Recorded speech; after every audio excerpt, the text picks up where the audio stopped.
Magandang umaga, Luzon, Visayas at Mindanao. Narito na ang nagkakaisa at pinakamalawak na pagbabalita sa pangunguna ng Presidential Communications Office. Kabilang ang PTV, Presidential Broadcast Service, Philippine Information Agency, Philippine News Agency at IBC.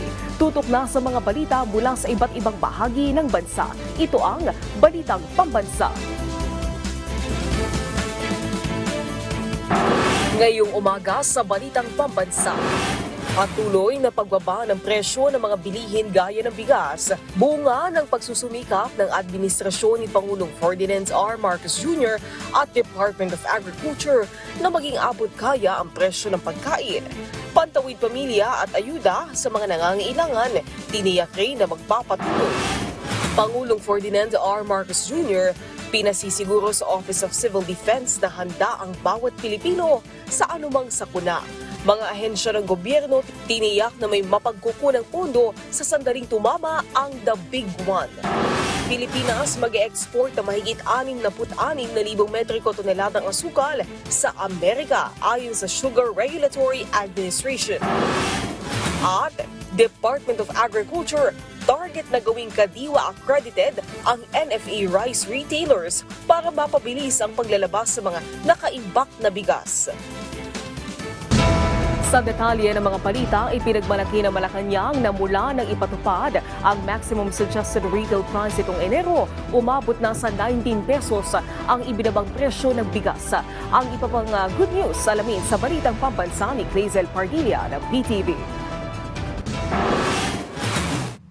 Kayod bilang tagaluto sa karinderya si Rosalyn. Dito siya huhugot ng gastos para sa dalawang anak na estudyante. Malaking tulong sa kanya ang bumabang presyo ng bigas. Oo, bumaba. 60, ganun po yung mataas. Ngayon bumaba na 50, 55. Saan niyo po ginagamit yung natitipid? Ipon. Pagdating na school load, pambili ng gamit. Bunga ito ng pagsusumikap ng administrasyon ni Pangulong Ferdinand R. Marcos Jr. at ng Department of Agriculture na gawing abot kaya ang presyo ng bigas. Ayon sa Malacanang, mula 58 pesos na maximum suggested retail price sa inaangkat na bigas, bumaba na sa 45 pesos ang MSRP epektibo nitong Lunes. Naipatupad ang MSRP matapos aprubahan ni Pangulong Ferdinand R. Marcos Jr.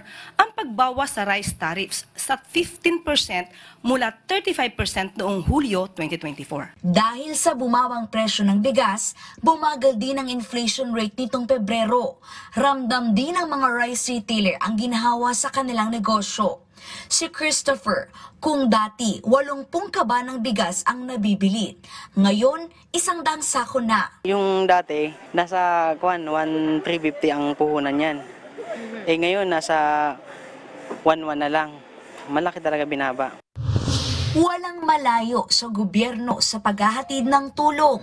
25 benepisyaryo ng Pantawid Pamilyang Pilipino Program ang binigyan ng disenteng kabuhayan sa Santa Ana, Cagayan. Namahagi ng 375,000 pesos na halaga ng tulong kabuhayan ang Department of Social Welfare and Development. Bahagi ito ng Enhanced Support Services Intervention sa ilalim ng 4Ps. Layo ng assistance package na ito na makatulong sa pagpapalawak at pagpapatibay sa kabuhayan ng mga benepisyaryo. Kabilang sa mga ipinamahagi ay fish smoking machine, sealing machine, plastic bottles at iba pang sangkap at materyales sa paggawa ng bagoong isda at bagoong alamang. Nag-abot din ang LGU ng Santa Ana ng 198,000 pesos para sa pagtatayo ng isang pasilidad na magsisilbing pagawaan ng mga produktong isda. Mula sa PTV Manila, Clazel Pardilla, Balitang Pambansa.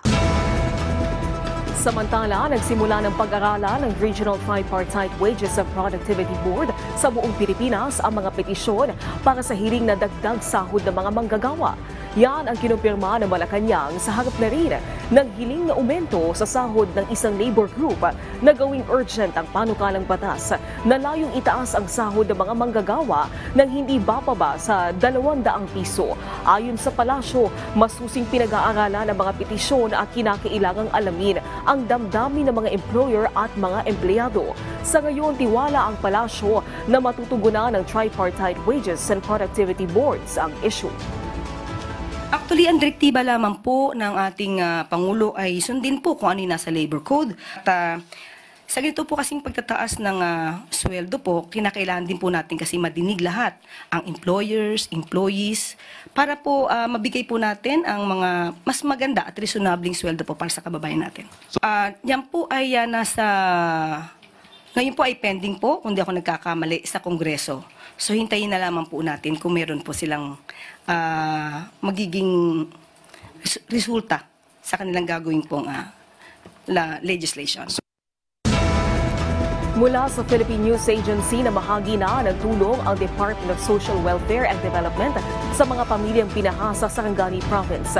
Kabilang sa ipinamahagi ng DSWD ay mga family food packs at iba pang tulong sa mga pamilyang pinaha sa bayan ng Glan. Binaha ang bayan ng Glan dahil sa malakas na buhos ng ulan na dala ng easterlies. Inatasan na rin ni DSWD Secretary Rex Gatchalian si DSWD Surgeon Regional Director Loreto Cabaya Jr. na makipag-ugnayan sa mga local government unit na binaha upang mahatiran sila ng tulong.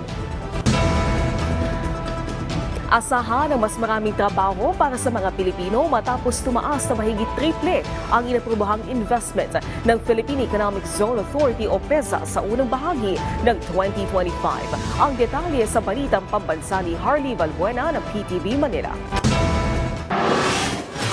Mahigit triple ang itinaas ng investments na naaprobahan ng Philippine Economic Zone Authority sa unang bahagi ng taon.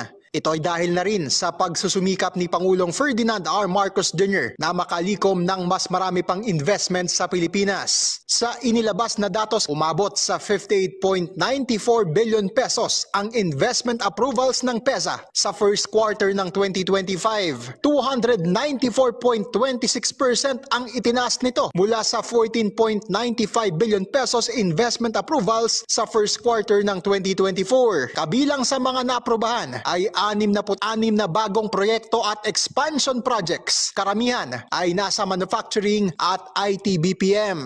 Inaasahang lilika ito ng 16,000 trabaho para sa mga Pilipino at $497.46 million projected exports. Malaking bahagi ng aprobadong investments ay nasa Region 4, Metro Manila, Region 3 at Region 7. Ayon kay PEZA Director General Tereso Panga, ang masiglang pagpasok ng investments ay bunga ng masigasig na pagsusulong sa Pilipinas bilang investment destination, kakibat ng fiscal incentives sa ilalim ng Create More Law at iba pang insentibo para sa investors. Naniniwala ang PEZA na magpapatuloy ang pagtaas ng investments sa susunod na mga buwan, lalo't may mga investors na mula Amerika, Japan, China, Taiwan at Spain ang nagpaiwatig ng interes na mamuhunan sa eco-zones ng bansa. Mula PTV, Harley Valbuena para sa Balitang Pambansa. Nangako ang Malacanang na tutulungan ang mga Pilipinong nakakulong pa rin sa Qatar matapos arestuhin dahil sa paglahok sa hindi otorisadong kilos protesta para kay dating Pangulo Rodrigo Duterte. Sabi ng Department of Foreign Affairs, pinalaya na ang 3 menor de edad na nakulong pero nasa kustudiya pa rin ng pulis ang kanilang mga magulang. Tiniyak ng palasyo ang patuloy na suporta sa mga inarestong Pinoy. Inalok ng Embahada ng Pilipinas na pansamantalang kupkupin ang kanilang mga anak. Una nang sinabi ng Malacanang ang paghahatid ng legal assistance at care packages para sa kanila. Hiniling po ng ating embahada na kung ating maaaring maalagaan, pero yung ibang mga parents po ay iniwan daw po ang ibang mga bata sa kanilang mga napagkakatiwala ang mga kaibigan sa nasabing bansa. Pero umasa po ang mga kababayan natin, kahit po yung mga kapag-anak nila dito na nasa Pilipinas, hindi po titigil ang ating pamahalaan na tumulong. Mag-e-export ang Pilipinas sa mahigit 66,000 metriko toneladang asukal sa Amerika ayon sa Sugar Regulatory Administration. Ito ay alinsunod sa Sugar Order No. 2. Gayunpaman, may itinakdang kondisyon sa mga importer kung saan kailangan muna nilang bumili ng asukal sa local sugar farmers bago nila makuha ang kaparehong alokasyon na imported na asukal. Maganda rin umano ang timing ng pag-export sa harap ng peak ng lokal na produksyon ng asukal mula Enero hanggang Marso. Tiniyak naman ng SRA na tutugon sila sa istriktong quality control sa asukal ng Amerika. Yung sinulat po natin is 66,000. Yung sagot po nila is 66,235 metric tons. Mga ahensya ng pamahalaan tiniyak na may mapagkukunang pundo na maaring kunin sa kanilang maintenance and other operating expenses sa sandaling tumama ang The Big One. Si Alvin Baltazar na Radyo Pilipinas sa Balitang Pambansa. May kani-kaniyang maintenance and other operating expenses o MOOE ang mga ahensya ng gobyerno na maaaring magamit upang tugunan ang anumang pangangailangan sakali tumama na ang 7.2 magnitude quake sa bansa, partikular sa Metro Manila at mga karating lalawigan. Sa Malacanang briefing, sinabi ni OCD Director at Undersecretary Ariel Nepomuceno na kalakip na ang MOOE sa annual budget ng iba't ibang ahensya ng gobyerno. Sa kanilang hanay, pinahayag ni Nepomuceno na mayroon silang maaaring magamit na 20 bilyong piso na anyay bahagi ng kanilang continuing budget na natira pa noong isang taon. Sa sandaling kailanganin anyang gamitin ito ay kanilang gagawin, subalit nangangailangan pa anyang dumaan ito sa approval ng Office of the President. May kanya-kanya naman po kaming MOOE na kasama po sa aming annual budget yung pagresponde sa mga malalaking kalamidad. At meron din pong budget naman po ang NDRRMC. Meron tayong NDRIM Fund na more or less nasa 20 billion. Tiniyak naman ng DPWH ang availability ng kanilang quick response assets sakali tumama ang malakas na lindol. Higit 2,000 mga equipment na bahagi ng quick response assets ng DPWH ang naririyan lang at nakahandang gamitin sakaling kakailanganin na sa panahon ng kalamidad gaya ng The Big One. Dito sa Metro Manila, sinabi ni DPWH Undersecretary Maria Catalina Cabral ay nasa 500 mga equipment ang available. Ang DPWH po ay merong more than 2,000 equipment na nakakalat sa iba't ibang rehiyon, hindi lang dito sa Metro Manila. But for Metro Manila, we have 500 plus equipment na tinatawag naming quick response assets. Kaugnay nito, inaasahan din nila ang kooperasyon ng mga nasa lokal na pamahalaan upang matiyak na handa ang alinmang public at private infrastructure sa anumang maaaring maganap na kalamidad. Para sa Balitang Pambansa, Alvin Baltazar ng Radyo Pilipinas. Makakaranas sa sobrang init ng panahon ang dalawang lugar sa bansa ngayong araw ng Huwebes, April 3. Tinukoy ng Pag-asa ang Iba, Zambales at Virac, Catanduanes na nasa 43 degrees Celsius. Ang heat index naman sa Naiya, Pasay ay 37 degrees Celsius at 36 degrees Celsius sa Science Garden sa Quezon City. Ang 41 degrees Celsius hanggang 51 degrees Celsius ay nasa category ng heat index, habang nasa ilalim naman ng extreme danger ang 52 degrees Celsius pataas. Asahan ang heat stroke sa ilalim ng extreme danger, habang asahan naman ang heat cramps, exhaustion at heat stroke sa ilalim ng danger level. Nilinaw ng Philippine Institute of Volcanology and Seismology o PHIVOLCS na walang kinalaman ang aktibidad ng Bulkang Taal sa grass fire na sumiklab sa Taal Volcano Island.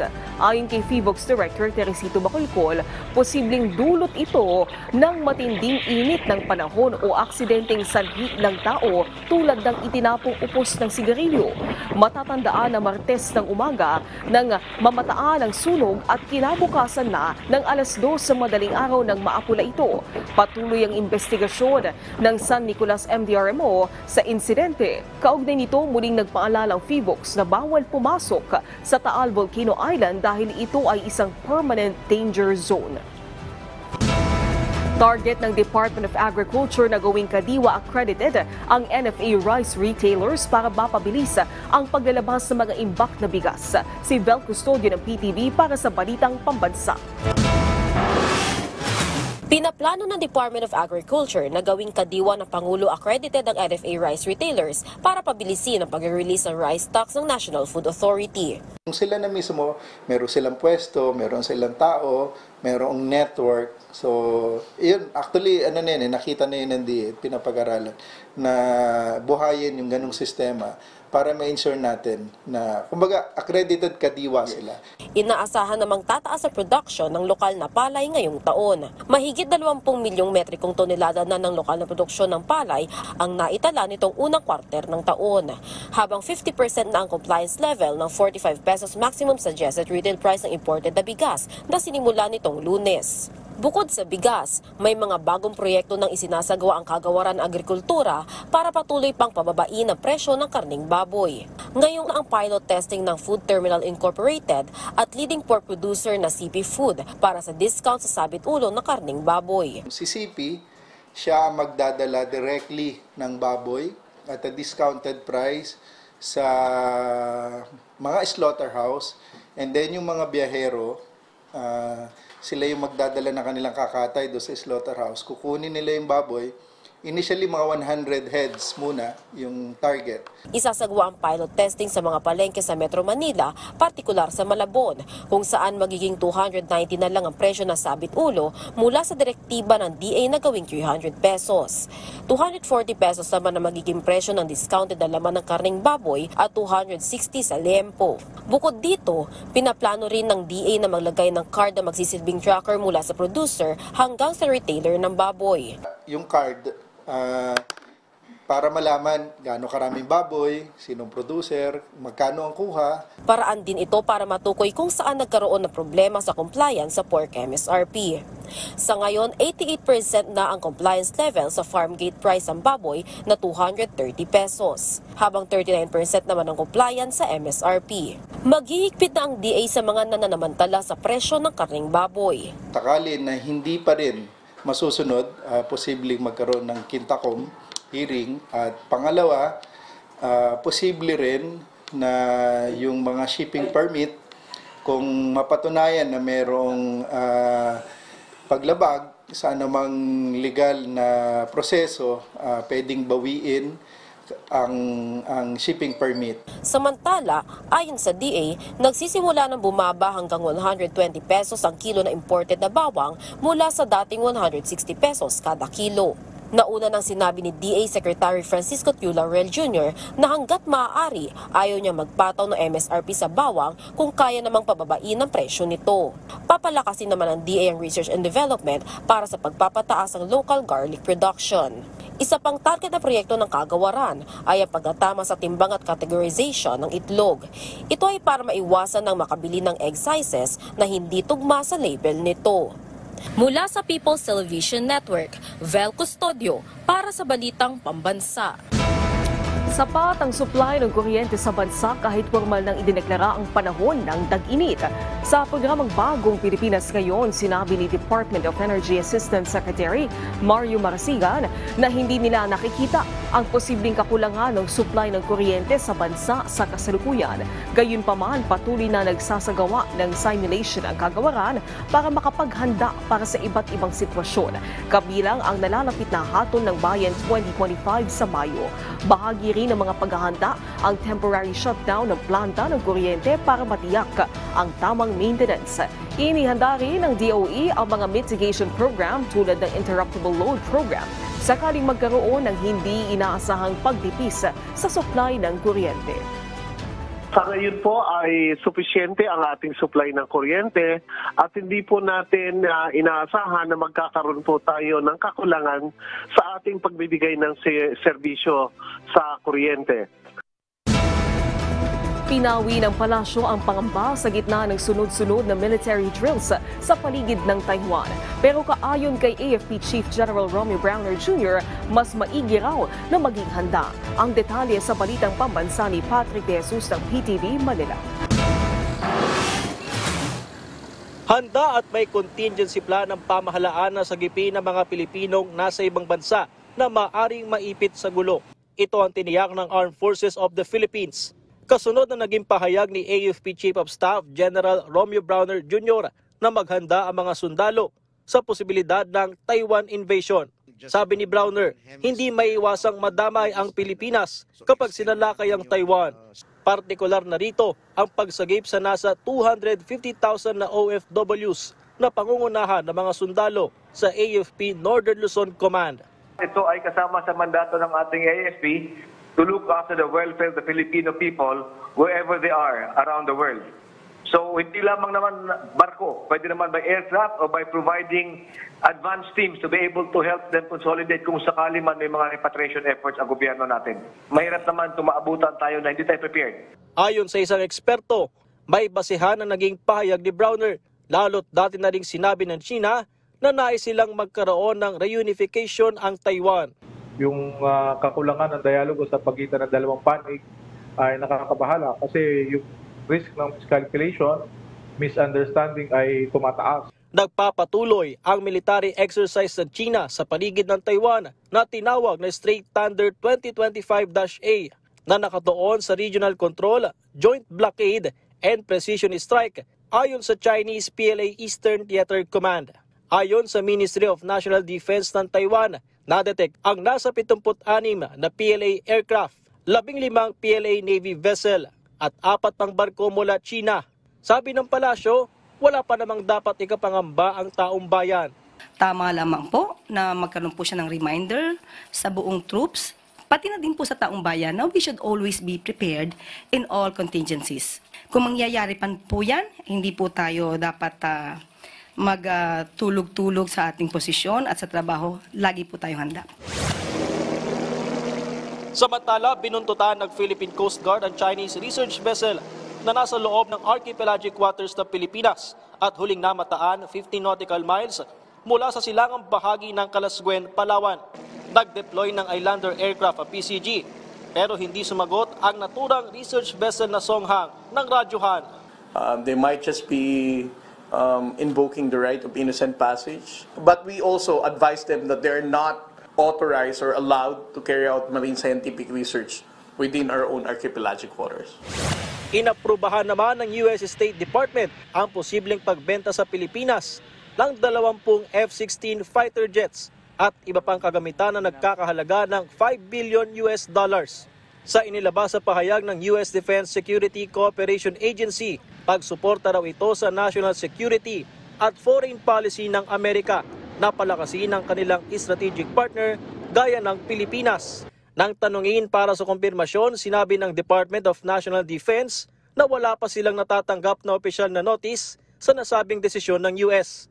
Ayon sa AFP, patuloy nilang gagampanan ang kanilang tungkulin na protektahan ng bansa habang hinihintay ang mga karagdagang kagamitan. Noong nakarang taon, inaprubahan ni Pangulong Ferdinand R. Marcos Jr. ang multi-role fighter jet o MRF Acquisition Program para sa Philippine Air Force. Mula sa People's Television Network, Patrick De Jesus, para sa Balita Pambansa. Gumagawa na ng paraan ng Commission on Elections para matiyak na makakaboto pa rin ang mga Pilipino sa Myanmar. Sa halip na internet voting, postal voting o pagboto gamit ang balota at automated counting machines na ang magiging pagboto doon.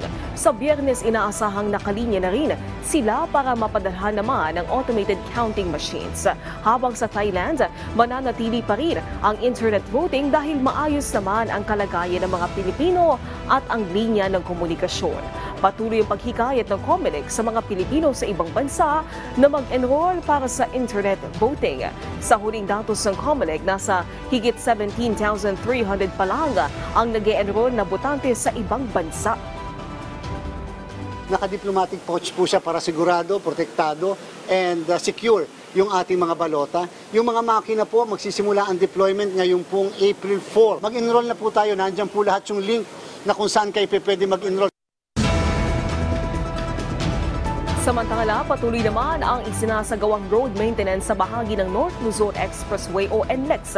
Kaya't alamin natin ang traffic management sa lugar. Sa Balitang Pambansa ni JM Pineda ng PTV Manila, live. JM?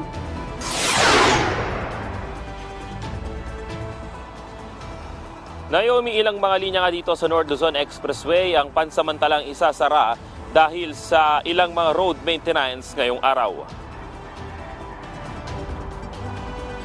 Sa inilabas na advisory ng NLEX, isasara mamayang alas 9 ng umaga ang lanes 1 at 2 sa Bocaue northbound. Bubuksan naman agad yan ng alas 12 ng tanghali. Sa southbound naman ng Bukawi ay sasara ang lane 4 ng alas 8 ng umaga at bubuksan din ng 9:30 a.m.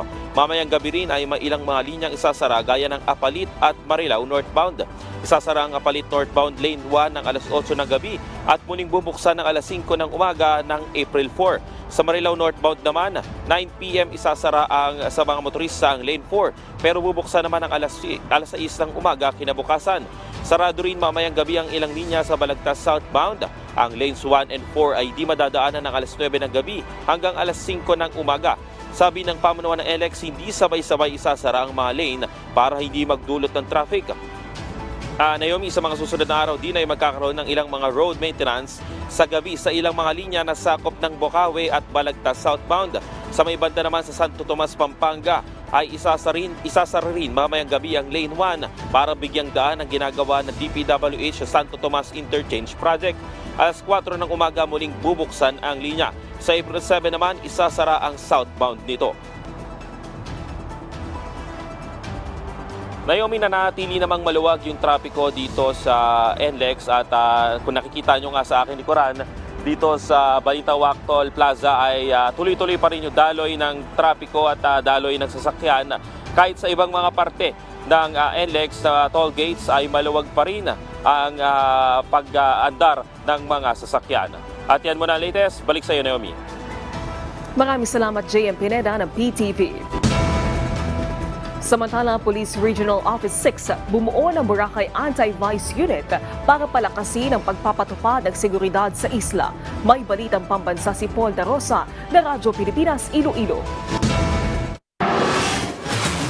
Pinalakas pa ng Police Regional Office 6 ang pagpapatupad ng seguridad sa isla sa pagbuo ng Boracay Anti-Vice Unit. Sa sinagawang send-off ceremony, pinahayag ni PRO6 Director Brigadier General Jack Wonky na layo ng Boracay Anti-Vice Unit na tutukan ang anti-criminality at intelligence operations lalo na sa illegal na droga. Tungkulin ng nasabing unit na alamin at in-neutralize ang criminal threats, lalo na mga sangkot sa ipinagbabawal na gamot. Ang 22-member intelligence monitoring team ay tutulong sa Malay Municipal Police Station sa pagtutok ng local police sa police visibility at pagpapatrolya. Ang Boracay Anti-Vice Unit naman ay paigtingin ang proactive intelligence gathering at targeted operations, lalo na't inaasahan ang pagdagsa ng mga turista sa isla ng Boracay sa darating na Semana Santa. Prioridad ng PRO6 na pangalaga ng isla ng Boracay bilang isang premier tourist destination. Mula sa Radyo Pilipinas, Iloilo, Paul Da Rosa para sa Balitang Pambansa.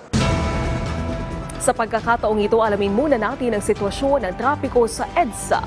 Si Bernard Ferrer sa Balitang Pambansa Live. Bernard. Naomi, sa mga papalabas pa lamang sa kanilang tahanan, mabilis pa ang takbo ng mga sasakyan sa kabaan ng Quezon Avenue sa mga oras na ito. Patuloy ang mabilis at maayos na pag-usad ng mga sasakyan sa northbound lane ng EDSA Quezon Avenue, lalo na para sa mga patungo sa Elliptical Road. Ganoon din ang daloy ng trapiko para sa mga biyaheng Caloocan, Navotas, Malabon, Valenzuela hanggang Bulacan. Natanatili ring maayos ang daloy ng trapiko para sa mga sasakyan patungo sa southbound ng EDSA Quezon Avenue. Kapansin-pansin naman ang pagdami ng mga commuter sa EDSA busway, ngunit dahil sa regular na pagdating ng mga bus, mabilis din silang nakakabiyahe.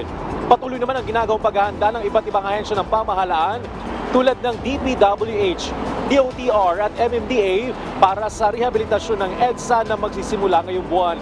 Inaasang magbubungkahi ang mga lokal na pamahalaan ng mga hakbang upang mapabuti ang traffic management plan sa panahon ng proyekto. Kaugnay nito, pinag-aaralan ng MMDA ang pagpapatupad ng odd-even scheme bilang posibleng solusyon upang mabawasan ang bigat ng trapiko.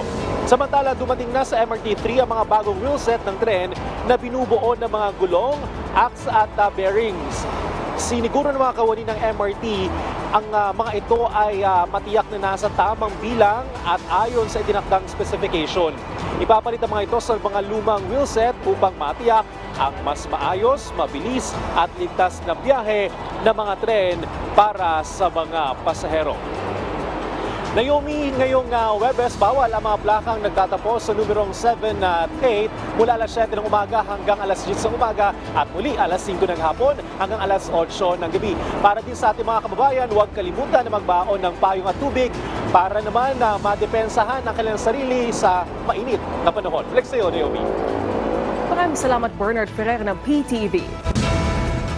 Mga botante sa Bicol hinimok ng Philippine Coast Guard na tanggihan ang mga kandidatong pro-China. May balitang pambansa si Karen Bernadas ng PIA Bicol. Hinimok ni Philippine Coast Guard Commodore J. Tariela ang mga botante sa rehiyon ng Bicol na pumili ng mga kandidatong sumusuporta sa laban para sa West Philippine Sea at binigyang babala na ang pagboto sa mga kalaban na pabor sa China ay naglalagay sa panganib sa teritoryong pandagat ng Pilipinas. Let us refrain from electing politicians who are obviously and evidently supportive of the Chinese interest. Nilagdaan ni Pangulong Ferdinand R. Marcos Jr. ang Philippine Maritime Zone Act noong Nobyembre ng nakaraang taon na nagpatibay sa West Philippine Sea bilang isang exclusive economic zone ng Pilipinas. Noong 2016, tinanggihan ng International Panel of Arbitration ang malawak na pang-aangkin ng China. Ngunit patuloy na hindi binibigyang pansin ng Beijing ang desisyong ito na nakabatay sa 1982 United Nations Convention on the Law of the Sea. Our fight in the West Philippine Sea will be very difficult kung ang iluluklok natin sa legislative branch will give us too much difficulty pagdating sa pagpapasa ng budget, for example, sa pagpapasa ng batas na may kaugnayan sa West Philippine Sea, at sa pag-expose ng mga maling gawain sa West Philippine Sea. Pagdidiin ni Tariela ang paggawa ng mga polisiya, ang alokasyon ng pondo para sa West Philippine Sea at ang pagsisiwalat sa mga paglabag ng mga agresor mula sa China kabilang ang disinformation at fake news ay magiging mahirap kung walang suporta mula sa national government. So it's important for us to make sure na ang mananalo na sa eleksyon ay ang mga politiko na ang pipiliin ay ang laban natin sa West Philippine Sea because definitely ang pinipili nila ay ang Pilipinas. Para sa Balitang Pambansa, Karen Bernadas nag-uulat mula sa PIA Bicol Region. Maraming salamat sa pagsama sa amin ngayong umaga. Tumutok muli sa ating programa mamayang alas 12 ng tanghali kasamang buong puwersa ng Presidential Communications Office. Mula sa PTV, ako si Naomi Tiburcio. Ito ang nagkakaisang puwersa ng pagbabalita. Ito ang Balitang Pambansa.